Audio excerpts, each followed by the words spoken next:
What's up, everybody? Welcome into Tom Curran's Patriots Talk podcast. Phil Perry alongside AFC Divisional Playoff Weekend, Patriots Texans, and it is not just the two of us. Songs in my head today. It's also Joe Buck, who's on the call with Troy Aikman for ESPN this weekend. He joined Phil on the Next Pats podcast. Here he is on Drake Maye. Drake Maye, who's 23 years old and just phenomenal. And when he was on our production call, he hung up and I was like, it's a video call. I'm like, something about him reminds me of Manning. I don't know what it is. Maybe the Southern accent and just his demeanor to be a 23-year-old just kind of blew me away. Is it a confidence thing that makes you say Manning, do you think, when you think of Drake Maye? Or is there something else about them? Because it's probably not the on-the-field play style necessarily. Yeah. It's got to be something else. Yeah, I think it's a maturity. I think it's a maturity at a young age. And obviously they both come from incredible sports families. And there's just something about him. Obviously, yeah, it's not the on-field play style, but there's a maturity there at 23 years old that you just hang up and you go, man, that young man's different. And I think it's evident with the way he plays on the field. He limits turnovers. He doesn't panic. He takes off at the right time. He takes off and runs to throw at the right time. His eyes are downfield, but if it's not there, he doesn't force it.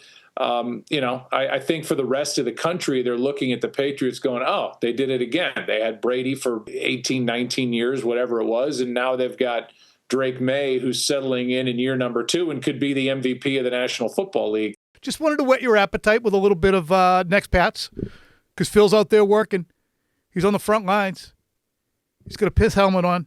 He's trying to get all you the information he can. Phil, how was Joe? He was great. Great to talk to. Guy whose voice has really been a big part of a lot of people's best and maybe worst sports memories. Can you think of the Super Bowls he's been on? Quick test. I'm guessing if it was worst, he was probably on the 07 Super Bowl and 2 good ones. First, Philadelphia Super Bowl, Brady McNabb, and 28-3. Yeah, it was good having Al Michaels on the 2014 Super Bowl. But if Drake Maye is going to be a player who actually does not play like Peyton Manning, he's going to have some early playoff success in his career. And in order for Drake Maye to do that, he's going to negotiate a very daunting Houston Texans defense. Here's Mike Vrabel. What's the best defense you faced? Yeah, of course. They have great talent, great scheme. They play hard and respect how hard they play. And they're just not only talented, but they have a play demeanor that I can appreciate. Pretty much would have an idea of where they're going to be on first and second down. They'll mix in pressures, and then they match up, and then we'll get into the zone. But I think the volume probably comes more in on third down. It doesn't surprise me that he likes their play style at all. I mean, they're as intense and hard-hitting a defense as you're going to find in the 2020s. Teams used to play like that a lot, but I'm talking to you, Phil. I understand. You keep looking at me like a... Your pacing today has gotten me as flummoxed as I've ever been. We had a show call earlier today. I can't nail down when I'm supposed to jump in and when I'm not. That's right. Okay. I'm going to have days like that. You're just going to have to bear with me. Well, hitting is about timing. Pitching is about disrupting timing. You're pitching a gem.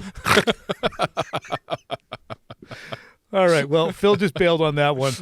Meanwhile, here I is didn't know, was there Vrabel. a question? There was no question in there. Here's what Vrabel said about what Drake Maye needs to do in the game, was taking care of the freaking ball. Again, having never done it and been facing the fire, it would be hard for me to say other than, try to make a great decision, use great ball security and making sure that, that's all part of everything that we've been working on. And when you extend, making sure that you're good with the football going up into the pocket. Phil, he's going to have to be careful out there now. He is. And the reason I asked him that specific question in terms of how are you going to approach those situations is because I do think he's going to have opportunities to run, Tom. The Texans, one of the areas where they are relatively weak, they're bottom 5 in the NFL since week 13, so last 7 games, when quarterbacks run the football. That's either by design or in scramble situations. So not a great idea to do a lot of it because of what he just said. They fly around and they'll try to hurt you. But he might have the occasional opportunity to break free. It's such an aggressive defense. If they ever over-pursue, Drake Maye's speed could really be a factor. All right, let's move on now. Will Campbell, against the Chargers, did not have his best day. He's coming off an MCL, so my guess is that's probably it as opposed to a quarter inch of arm length. But bottom line, he got moved around pretty good, and he knew it. Didn't have to tell him twice, but people did. And Will wasn't that psyched about hearing it. Honestly, I don't give a what anyone says, to be honest with you.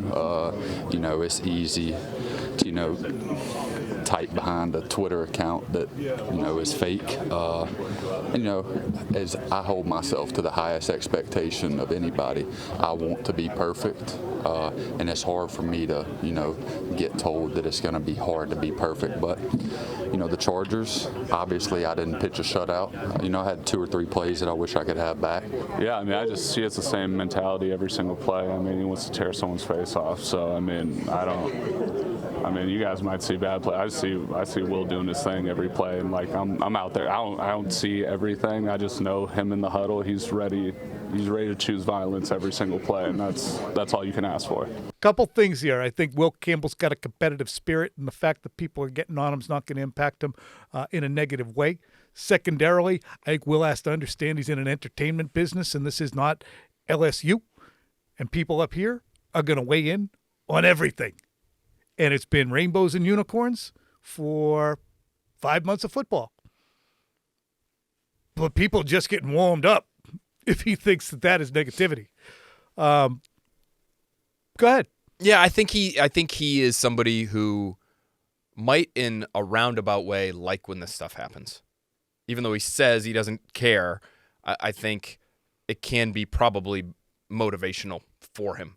And I wonder if there's anybody in that building who says, hey, Will, they either point out the commentary or they do highlight the 2 or 3 negative plays to just needle him a little bit. I think he is one of those guys that you can do that with. I don't think you can do that with everybody. And I think Mike Vrabel's got a really good pulse on who he can and can't motivate in that fashion.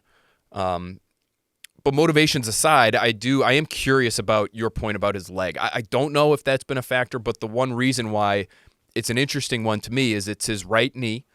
And on a couple of those pressures, it felt like, I can think of one in particular where he got bull rushed by Khalil Mack. He had a long runway to get to Will Campbell. He was way out wide, Mack was. And Campbell didn't really close down that space between him and Mack, and it just let him build up so much momentum. By the time he got to Will Campbell, he had such a head of steam that it ended up pushing Campbell back into Drake Maye and basically ruining the play. So did he not get out there because he just forgot, or did he not get out there because his knee made it difficult to push off of that right foot and get out and create the width to the pocket that, generally speaking, you'd like to have? So that is something that certainly you're going to have to bear in mind going against this great pass rush of Houston. Yeah, and when I look at both of those players, and Jared Wilson, when you look at the Pro Football Focus numbers for him this year, he was not off the charts. He was very good on the scale of being a rookie, wasn't expected to start, starts next to another rookie.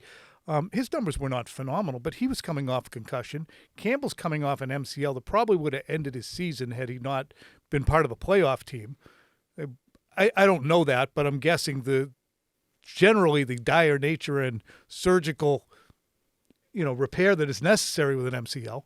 I don't know maybe if he needs surgery or not, but that seems to be the most likely reason for at least a portion of the problems. But larger point is Josh McDaniels, and we're going to hit on this a little bit later on, generally doesn't let things happen twice. Meanwhile, I talked to Kyle Williams because what I think Josh McDaniels will look to do is move the ball downfield. But before we get to the Kyle Williams downfield throw conversation, here's Kyle Williams on urine. Is there anything about their secondary right now? I mean, Stingley and Lassiter, tremendous corners. Have you seen anyone really like them this season? No, not really. I feel like this is probably one of the best secondaries, best defense we're going to play all season. So, we just got to get our our piss boiling, get our piss boiling, just be ready to come out there and play 60 minutes of football. I feel like every defense has some voids that could be filled, and took advantage of, and we're just going to dissect them throughout the week and see where we could exploit them. Going to be some hot pee now. Additionally, Phil, if you look, and the other day we went through this, the Patriots had 69 passing plays of 20 or more this year, second in the league. They also, against the Chargers, had 5 plays of 20 or more, 12 plays of 10 or more.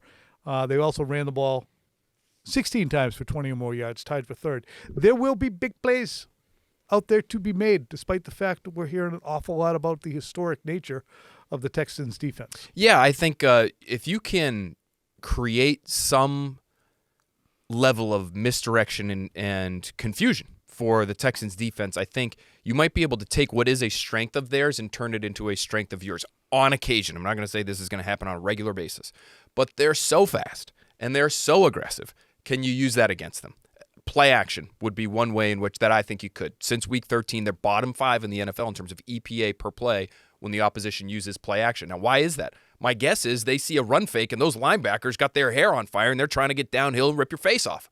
That leaves openings.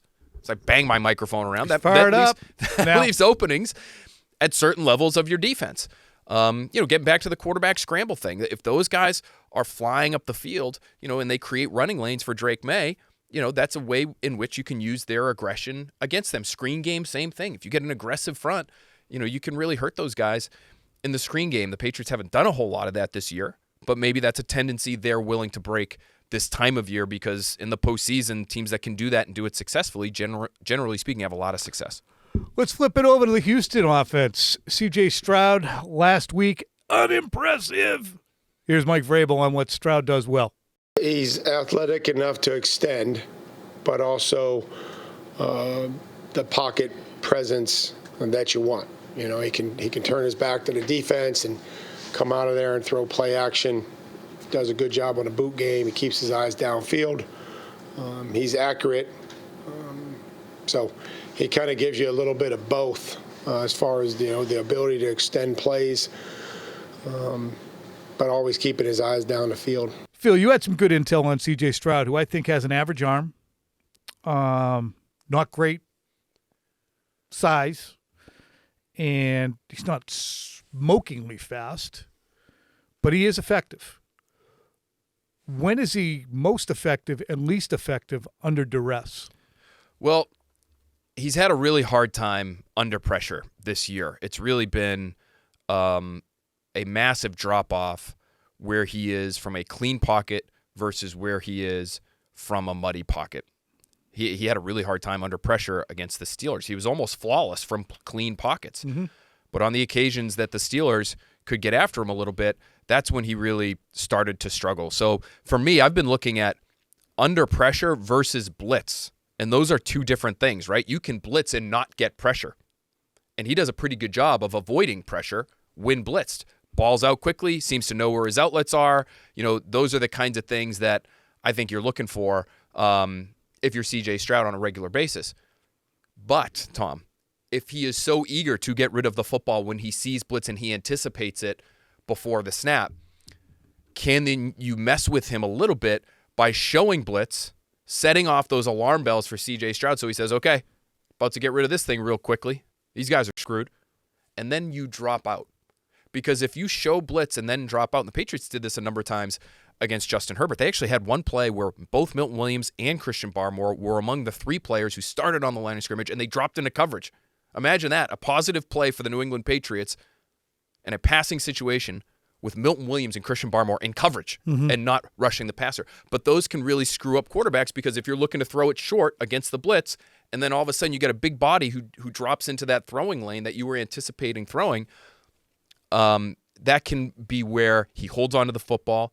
He does come under duress. He is under pressure, and then you get mistakes. It happened to Drake Maye. It happens to everybody. Oh, yeah. To some degree, but it happened to Drake Maye last week against the Chargers when he had that fumble that Jared Wilson ended up pouncing on. That was a quick game throw. You could see the tackles on the outside. They cut their defensive ends. He was supposed to have that football and get rid of it very soon after the snap. The reason he didn't was because a guy he thought was blitzing ended up dropping right into the window that he was anticipating throwing into, and you got a disaster play. Well, he may not have Nico Collins at his disposal come Sunday at 3 p.m. Thursday's practice report is out. Patriots have good news on their side. Christian Gonzalez, a full participant. The only guys who were limited were all with knee injuries: Jennings, Landry, Morgan Moses, and Thayer Munford Jr. So that's good news on the Patriots side of things. Everybody, Kairos Tonga, full participation. That's great if you're a Patriots fan. That's great for you. Thank you for clarifying. Meanwhile, on the Houston side, Trent Brown, the condominium, did not practice. Nico Collins did not practice with his concussion. Justin Watson, who is another wideout, did not practice. Kamari Lassiter, corner, was limited participation. I just clicked on the thing, so now it is enlarged, and I have to move my mouse around. Very old computer. Jalen Reed, who you guys saw last Monday, he left the game. He is full participation with his knee. Safety, just coming back from injury. How does this alter what the Texans will be able to do with their wide receiver core of Christian Kirk, Jalen Noel, and Jalen Higgins? Higgins, yeah, sure. Higgins. I like just too many names at this point. I like their depth. They have good depth at receiver. To be without Nico Collins and still have, representative players to turn to is helpful, but this is a huge loss for them if he can't play. He is by far and away their number one. CJ Stroud, far and away more successful when targeting Nico Collins than any other player on that Houston Texans offense. And if you're the Patriots, it makes the matchups a lot easier, right? You can mix and match a little bit if you want. You could maybe just play sides to keep things easy for Christian Gonzalez and Carlton Davis because there isn't that true number one. I think the matchup that might end up being key here, Tom, is Christian Kirk against Marcus Jones. Christian Kirk had a huge day against the Steelers. He is one of these vertical slots, and so I think the Patriots are fortunate in that they have a very fast slot corner themselves, so I think that'll be a really fun matchup to watch. But if you're New England, it makes everything easier because everybody has to slot up one spot for Houston, and you still have what looks like will be a full complement of corners. And to Phil's point, when it comes to the receiver core, Dalton Schultz, tight end, he's very good. 82 catches, 777 receptions. And then Collins is one of the true downfield receivers at the X, 15.7 average. He had 71 catches this year and 6 touchdowns. Drop-off was significant to the next wideout. That was Higgins, 41 for 525, 6 touchdowns, and Kirk and Noel had 28 and 26 respectively. So, as they say, they're going to have to step up. I'm always waiting for a question prompt. Maybe I should make it more conversational. That's on me. I got a lot of thinking about right now. I do a lot of work on these things, so you never know. I'm thinking sometimes I have all shit written down. Yeah, so I don't want to blow up the old rundown, as they say. So I've got a great stat here. This is from our friend James Palmer. Oh, good okay. picture. James Palmer. CJ Stroud with Nico Collins on the field. 7.7 yards per attempt. 97.4 passer rating. 6.7% sack rate. Without Nico Collins, the yards per attempt drops to 7.1. The passer rating drops to 86.3. And the sack rate bumps up to 7.1. So, it's not necessarily dramatic. He doesn't become unusable, CJ Stroud, without Nico Collins. But he's worse. Obviously beneficial to New England. Thank you for that, Phil. Thank you for that, James. Meanwhile, thank you to Karen Garigian from Mass Live, who spoke to Dante Scarnecchia, the legendary offensive line coach. What was he talking about? Offensive line.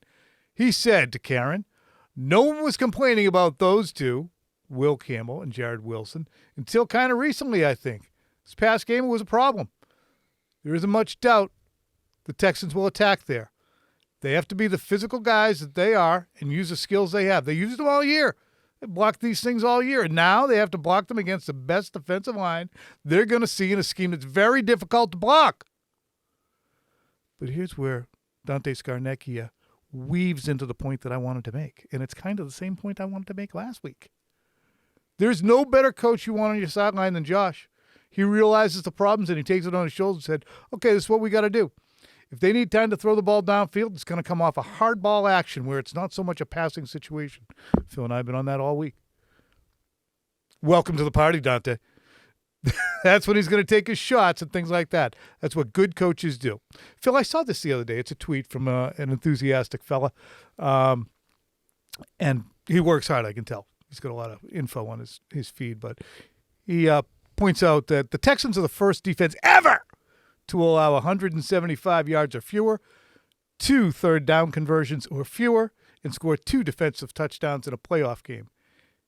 It is one of the best units this century. All-time edge duo, special corners, elite tackling secondary, dominant, terrifying. And that, of course, is from Carson Breber, who,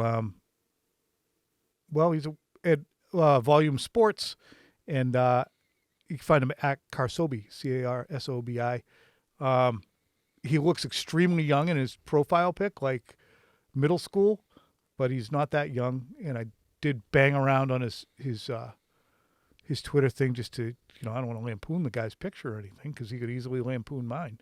The volume, that's... but he puts a lot of stuff up. Yeah, it's Colin Cowherd's outfit, right? That's a Cowherd production. Oh, it's a Colin Cowherd gig. Yeah. Okay. All right. So, Thank you, Carson. One applauds the enthusiasm of Carson, and I am not belittling, patronizing, or any of those other P's. I hyperbolate too. It happens. But here's my list of the best defenses this century, in no particular order. 2000 Ravens, 2002 Bucks, 2004 Patriots, 2005 Bears, 2006 Ravens, 2008 Steelers, 12-14 Steelers, 15 Broncos, 19 Patriots. They were good. Better than the 18 team. And the 23 Browns. Those are 10. Now, these Texans did beat Mahomes, Allen, and Herbert. They sacked Allen 8 times. But there were also some layups in there. Cerrone Battle did a nice job of pointing out the variety of quarterbacks who are non-impressive that the Texans were able to take down.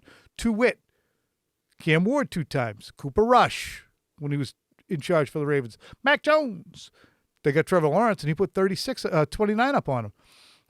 Daniel Jones, Jacoby Brissett, Geno Smith, Riley Leonard, and Justin Herbert. So, and if you investigated all these other teams who I just mentioned, they probably have some dogs in there too that they beat up on. But what do you think of all that? Because for them to become historic, they have to beat the most decorated and experienced offensive coordinator in NFL history. 25 friggin' years he's been doing this at a level that no one as an offensive coordinator has coached in more Super Bowls. So that's all they have to do to get there. Meanwhile, McDaniels has seen this movie before. Who's scared of who here? He's seen this movie before, but he's seen it with a better offense, right? I think that's safe to say. Tom Brady's your quarterback. Usually you got Rob Gronkowski in the mix somewhere. Usually you got Julian Edelman and or Wes Welker in the mix somewhere. So this is what's interesting to me. How does Josh McDaniels, we talked about Drake Maye elevating the talent around him all year. Mm-hmm. How does Josh McDaniels against a great defense elevate those around him? You know he's going to give those tackles help. He's going to try to help that offensive line. But it can't be a spamming situation where it's all running the football to protect those guys, or it's all screens to try to protect those guys, or it's all quick game to protect those guys. You got to run your offense. And so I'm fascinated to see how he dials it up. And that's where the whole game's going to come down to. Phil, do you have an early prediction? I go 23-16 Pats. I got 2017 Patriots. Similar. How about the different. other games? I actually think Denver's going to take out Buffalo now. I do too. I've moved on that in the last 24 hours. I think Buffalo's too banged up. I think they're too banged up. Denver well-rested, more well-rounded, tough place to play. I think Seattle chews the face off of the Niners. Agreed. And I think that the Bears upset the Rams. I got the Rams eking by the Bears. All right. Everybody, next Pat's podcast, you can find that on all your favorite podcasting apps. We will be at, I believe it's 1:30 for pregame live on Sunday. Thanks, friends.